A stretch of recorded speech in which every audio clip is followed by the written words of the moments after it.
Welcome back, everyone. Before we dive in, make sure you drop your thoughts and the lessons you took from this story in the comments.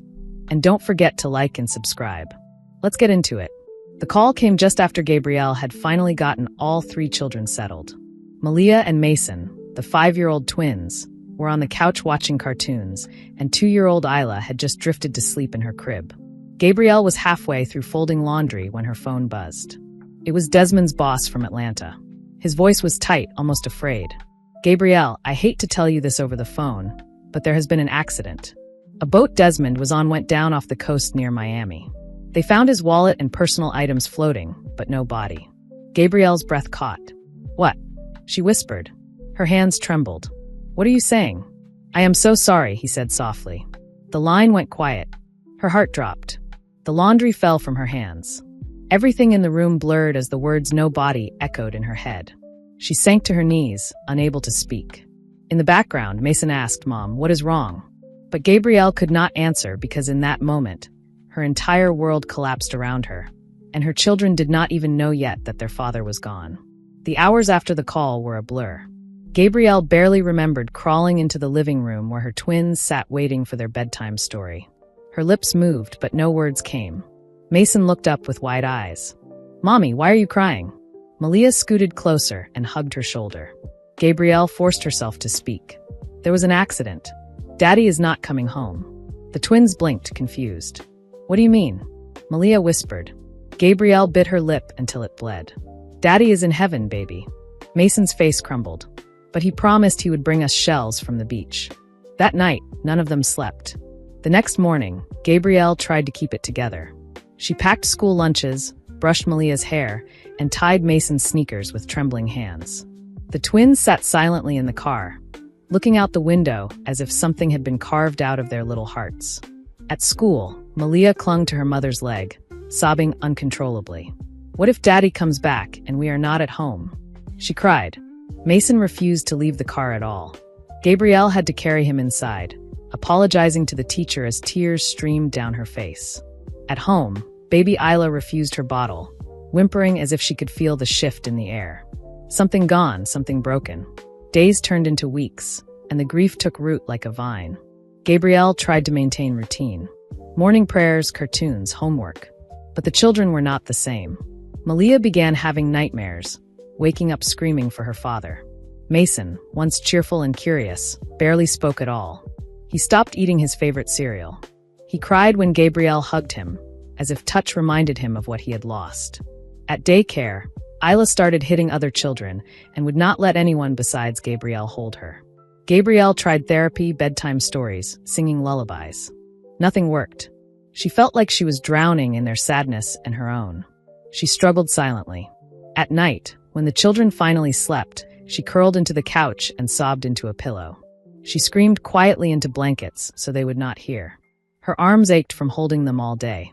Her mind spun with guilt, regret, and exhaustion. She had not even been able to plan a funeral. How do you mourn a man whose body was never found? Desmond had left without a trace, leaving her to parent alone and pretend she was not falling apart. Bills piled up. Her job threatened to let her go if she did not return soon. But each morning, Gabrielle got up, made breakfast, and packed school bags because she had to. She was all they had. At school, the teachers noticed the changes. Mason, once eager to answer questions and show off his drawings, now sat quietly at his desk, eyes glazed over. He stared at the clock for long stretches, sometimes not responding when spoken to. His teacher called Gabrielle. "He is here, but he is not," she said gently. Malia was not faring much better. She cried during recess, panicked if her mother was not there for pickup, and began stuttering when asked to speak in class. Gabrielle tried to explain to them that grief took time. But how do you explain grief to 5-year-olds? How do you tell them the man who held their hands through parking lots was never coming back? She met with the school counselor, who recommended art therapy. "Perhaps the twins can express what they cannot say," she said. Gabrielle agreed, even though she could not afford it. She picked up extra freelance design work at night, surviving on 4 hours of sleep and lukewarm coffee. In the meantime, Isla stopped saying good. She had just learned the word before Desmond died. Now she cried whenever Gabrielle left the room. "You are all I have, Mommy," Malia whispered one night, wrapping her arms around Gabrielle's waist. That sentence echoed through her bones. It was both a comfort and a crushing weight. Desmond's family offered shallow condolences, then faded into silence. His mother sent one casserole and never called again. His cousin texted once. The man Gabrielle had loved, who once swore he would never leave, had vanished, not only from their home, but from their lives and apparently from everyone else's memories too. Gabrielle went to bed with a photo of him by her side. Not because she missed him, but because she could not believe he was really gone. His voice haunted her dreams. She sometimes woke up reaching for the other side of the bed, only to remember he had left her in a sea of sorrow and unanswered questions. One particularly hard morning, Mason refused to get dressed. "Why do I have to go to school when Daddy is not even alive?" he shouted. Gabrielle knelt beside him, tears welling in her eyes. "Because Daddy would want you to grow up strong," she said, though she was not sure she believed it anymore. Malia cried because she could not remember the sound of his laugh. Isla clung to her leg as she tried to make breakfast, screaming if Gabrielle took even one step away. That morning, Gabrielle sat on the kitchen floor holding all 3 children in her arms. They cried together, for people shattered by a man who had chosen escape over love. Despite the darkness, Gabrielle refused to let it swallow them whole. She reached out to a support group for widows, even though she was not technically one. The stories helped, some worse, some better, but all of them filled with aching resilience. She found herself journaling again at night, writing letters to Desmond that she would never send. She did it for herself, for the pieces of her that needed to scream. "You did not just leave me," she wrote. "You left our children. They cry for you every night. Do you even care?" She would stare at the ceiling for hours afterward, the silence in the room louder than any goodbye. Eventually, she returned to work remotely, balancing project deadlines with virtual parent-teacher conferences, therapy appointments, and night terrors. Some days she functioned like a machine. Other days she could not remember if she had eaten. She pushed through because the children needed her to. Mason started drawing pictures of boats on fire. Malia wrote stories about fathers who went away, but never really died. Isla, still not forming full sentences, walked around holding one of Desmond's old t-shirts, sucking her thumb as she dragged it across the floor like a blanket. Every room in the house was heavy with absence. 3 weeks after Desmond's supposed death, Gabrielle received a text from her best friend, Sierra. It was casual at first. "Girl, remember that bright floral dress I wore in Key West? Look who I spotted in the background." Gabrielle clicked the image with mild curiosity until her breath left her body. There in the blurry background, walking hand in hand with another woman, was Desmond, laughing alive. Not a ghost, not a dream, but flesh and betrayal. Gabrielle blinked, then blinked again. But the man she mourned was there, tan and smiling like a man on vacation. Not like a man who had left behind a family in tears.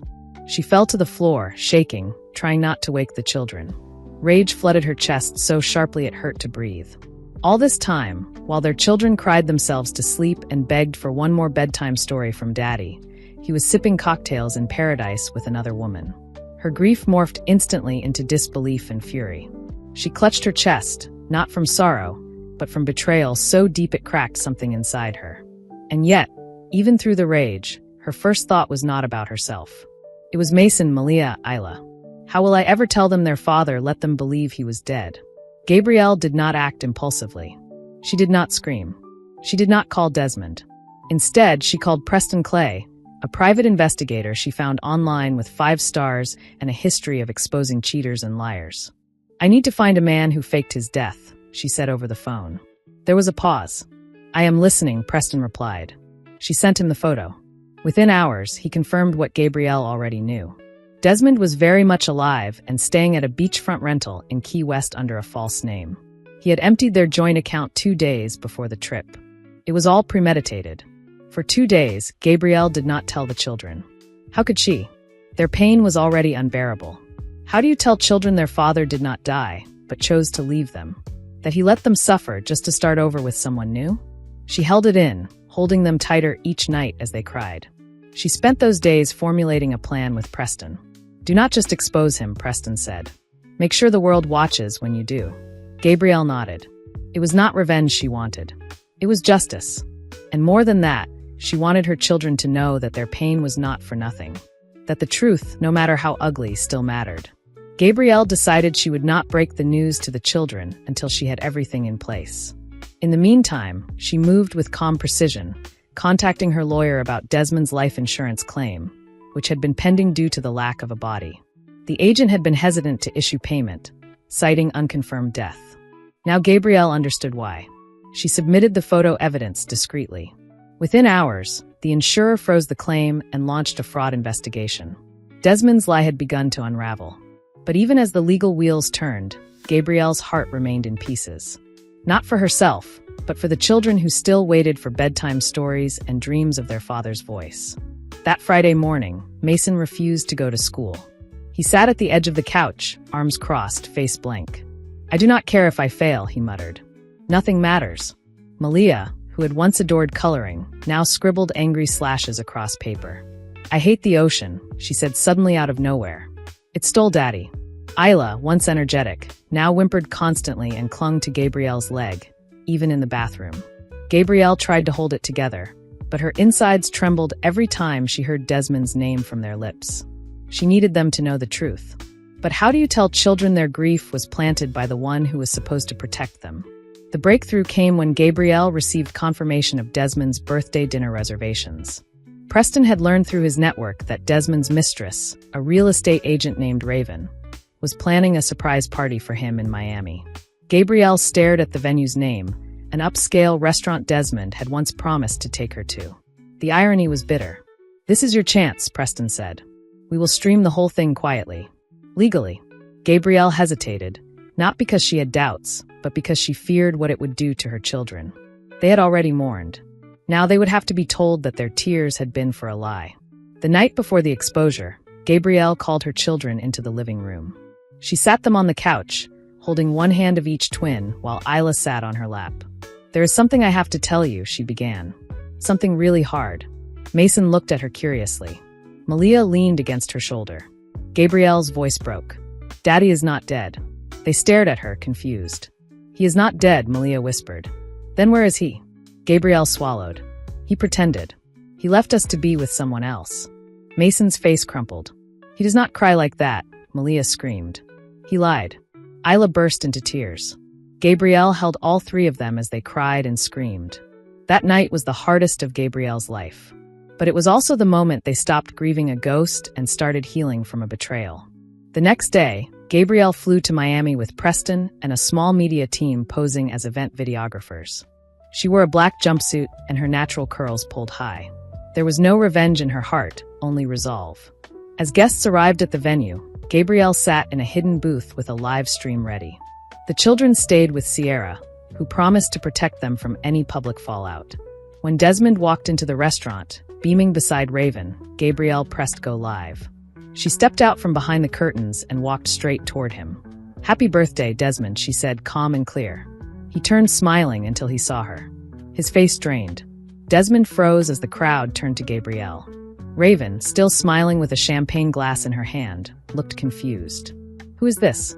she asked. Gabrielle did not flinch. She held up her phone, showing the live viewer count already climbing into the thousands. "This is my husband," she told the room. "And 3 weeks ago, I was told he died in a tragic boating accident." Gasps rippled through the guests. Desmond stammered, his voice barely audible. "Gabby, wait. It is not, but it was too late." The truth, the deception, the cruelty were already out. The video captured all of it. Raven's face fell as realization sank in, and Gabrielle stood tall, not for drama, but for justice. Security was called. Chaos broke out. Gabrielle calmly exited through the front doors, the cameras still rolling, the live stream still climbing. "He let my children grieve," she said to a reporter outside. "He let them cry for a father who was never dead. Just selfish." By the time she returned to her hotel, the video had millions of views. News outlets and commentators shared it with stark captions. Gabrielle did not read the comments. She sat quietly looking at a photo of her children and whispered, "It is done." By the end of the week, Desmond had been arrested on charges of insurance fraud, identity falsification, and endangerment. Raven tried to claim she had no idea, but the investigation told a different story. Gabrielle did not attend the hearings. She focused on therapy sessions for the children, who were slowly adjusting to life with the truth. Mason had stopped wetting the bed.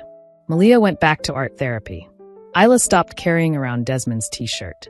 Gabrielle enrolled them in a new school and moved to a new apartment across town. A fresh start, even if the scars still remained. One evening, Gabrielle walked past the twins' bedroom and heard laughter. Real laughter. Mason was telling a story and Malia was giggling. Isla peeked out from under a blanket and shouted, "Boo." Gabrielle stood in the hallway and cried, not from sadness, but from the overwhelming relief of hearing joy again. It had taken months, but her children were healing. So was she. She began writing again, something she had not done in years. She called the journal The Widow Who Was Not to relive the pain, but to remind herself how far she had come, how strong she truly was. She wrote about the weight of silence, the strange shape of absence, the way a child's laugh can lift the heaviest day by even the smallest fraction.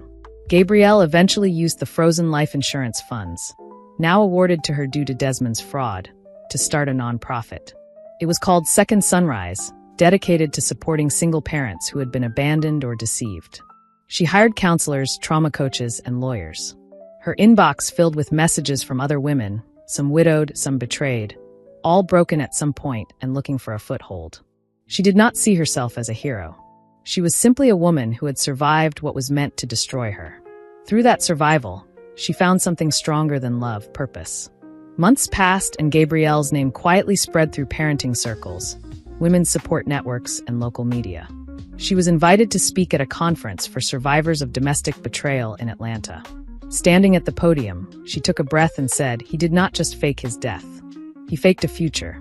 But I gave my children something real to hold on to."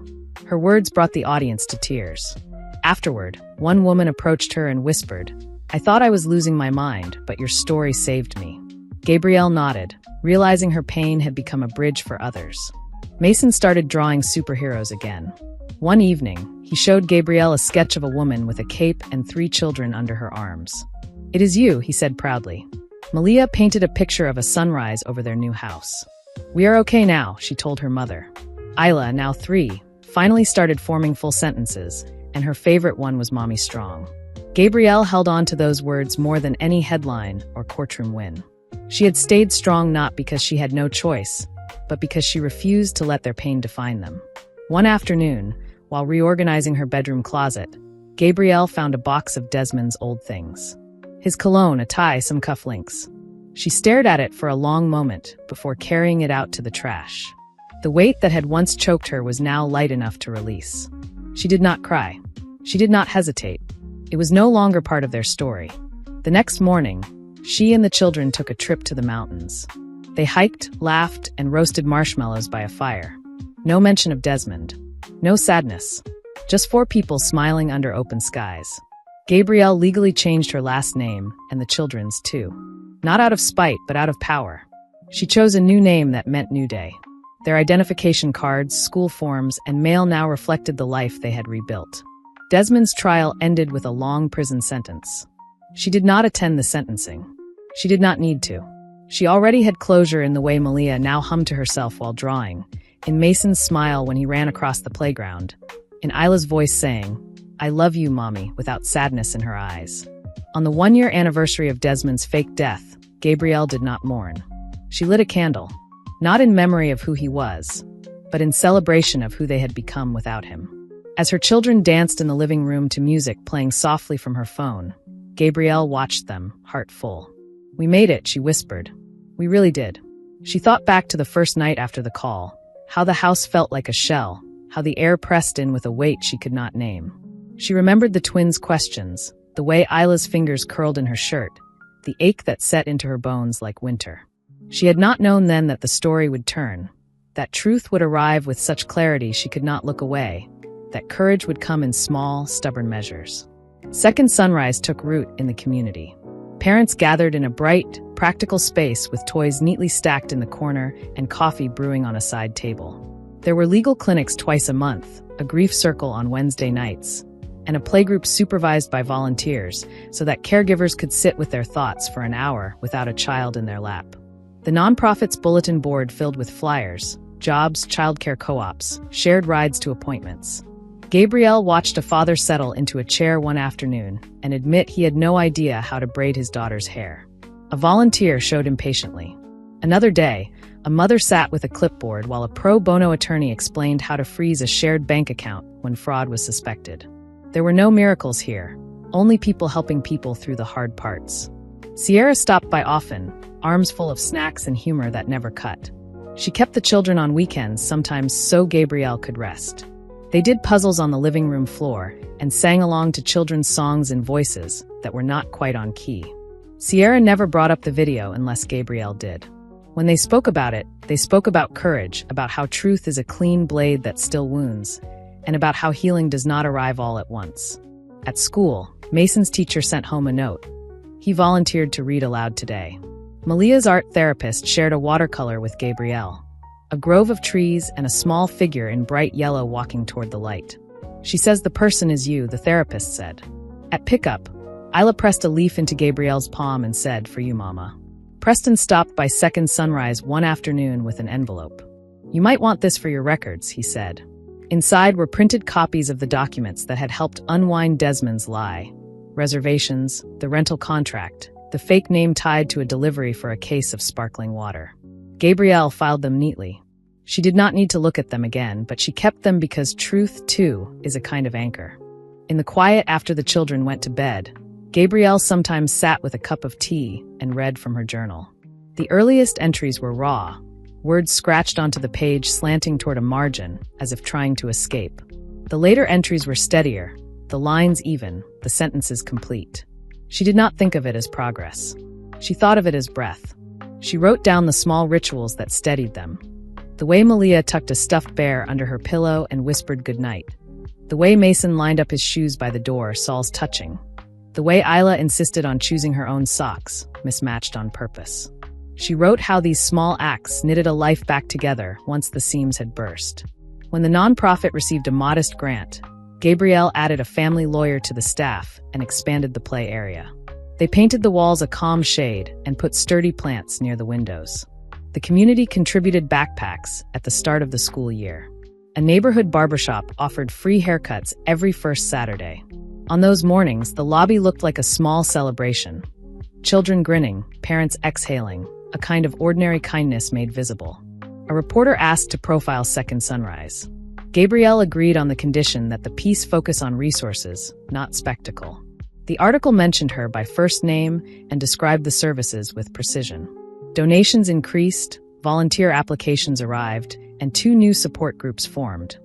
One for grandparents raising grandchildren, another for people disentangling finances after a partner's disappearance or deception. One evening, the twins did their homework at the kitchen table while Isla colored, her tongue peeking out at the corner of her smile. Mason pushed a worksheet across the table.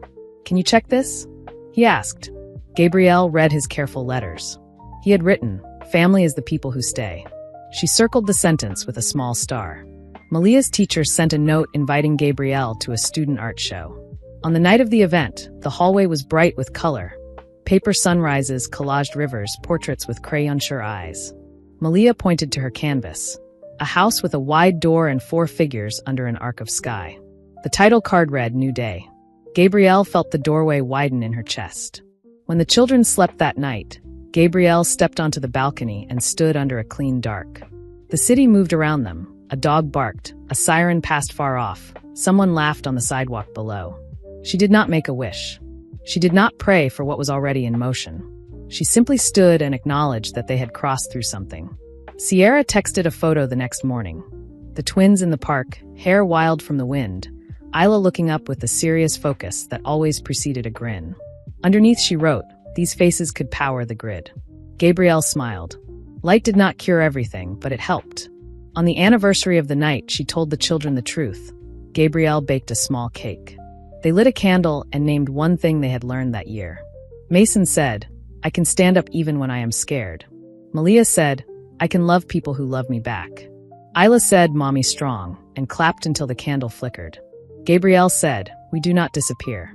She wrote her final journal entry after they were asleep. "He tried to vanish, but I found myself and my children. They did not lose a father. They gained a mother who will not disappear."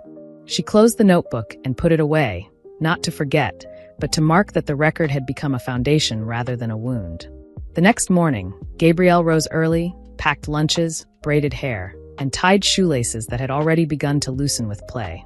She poured coffee and sat for one quiet minute at the table, the house still and expectant. In the gentle hush before the day began, she felt the simple certainty of a life they had reclaimed. Not perfect, not easy, but true. Then she stood, opened the door, and led her children into the light. If you enjoyed this story, please like, comment, and share this video with your friends. Subscribe and turn on the notification bell so you never miss a powerful story drop.